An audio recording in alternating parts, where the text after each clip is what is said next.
DC versus KKR के match में सुनील ने ठान ली थी कि सुन्नी है किसी की नहीं, और डीसी के कप्तान साहब ऋषभ पंत को ऐसा लगा कि डीआरएस जैसी चीज मौजूद होती ही नहीं। तो क्या, क्यों, कैसे हुआ?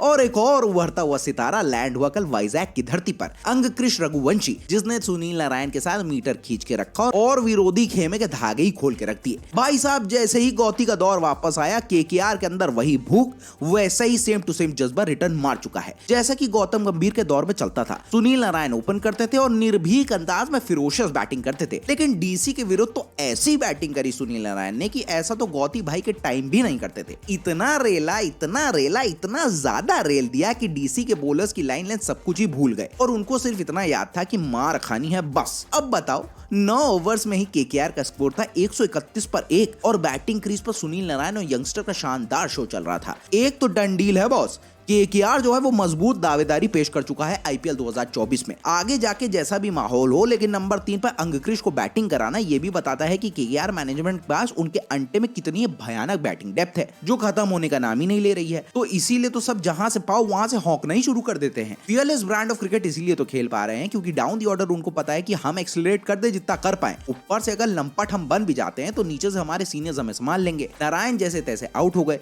वरना तो भाई शतक का पूरा मूड बना चुके थे। और देखो, केकेआर मैनेजमेंट के एक बात के लिए थम्स अप डिजर्व करता है अपनी स्काउटिंग टीम के लिए। टैलेंट अंगकृष से निकाला, इसीलिए तो ये सजेशन आया कि इस डायनेमिक यंग टैलेंट को नंबर 3 पर कप्तान श्रेयस अय्यर की जगह पर प्रमोट करना चाहिए। बची कुची कसर आंद्रे रसल जो अलग ही लेवल का बॉर्नवीटा पी के चल रहे हैं उन्होंने पूरी कर दी। वो भी यही सोच रहे होंगे कि सब जब मार रहे हैं तो ये सब तो लौंडा लपाड़ी हैं, हम और भी मार सकते हैं क्योंकि हम तो सिर्फ मार ही कुल सकते हैं। तो उन्होंने भी गैस पैडल पर पांव रख दिए। तो ओवरऑल केकेआर ने डीसी के सामने 273 का टारगेट रखा और कहा कि भैया चेस करके दिखा दो और मैच निकाल लो। डीसी की यूनिट ऐसा लग रहा था कि कल स्पेशल वाला ड्रिंक पीना भूल गई थी और वो कुल इतना मार खा चुके थे कि बोले कि अब इतनी मेहनत ना करवाओ हमसे। वो तो बीच में कप्तान साहब ऋषभ पंत ने कहा, नहीं भैया दिस दैट वाला सीन हो गया है और मैं पहले ही 2 डीआरएस जो आउट थे वो लिए नहीं है मैंने, तो रन मार के हटो बचो कर लेता हूं, वरना तो वाइजैक से दिल्ली पहुंच जल्दी पाऊंगा नहीं। और जब कप्तान इतनी मेहनत कर रहा था तो ट्रिस्टियन स्टब्स बोले कि मैं भी साथ दे देता हूं, 54 रन की क्विक फायर नॉक खेल देता हूं। ऋषभ के 55 और स्टब्स के 54 का मस्त गाड़ी वाला नंबर लेकर दोनों पवेलियन की तरफ डिपार्ट हो गए और दोनों के अलावा ऐसा इंटेंट ही नहीं दिखाया कि डीसी मैच अपने होम ग्राउंड पर जीत पाएगी। 17.2 ओवर्स में डीसी 166 पर बंडल आउट हो गई और मैच केकेआर ने बहुत बड़ी मार्जिन 106 रन से जीत लिया। केकेआर की तरफ से पिक ऑफ द बॉलर रहे इंपैक्ट प्लेयर वैभव अरोड़ा, जिन्होंने 4 ओवर्स में 27 रन देकर 3 विकेट निकाले। और सबसे एक्सपेंसिव प्लेयर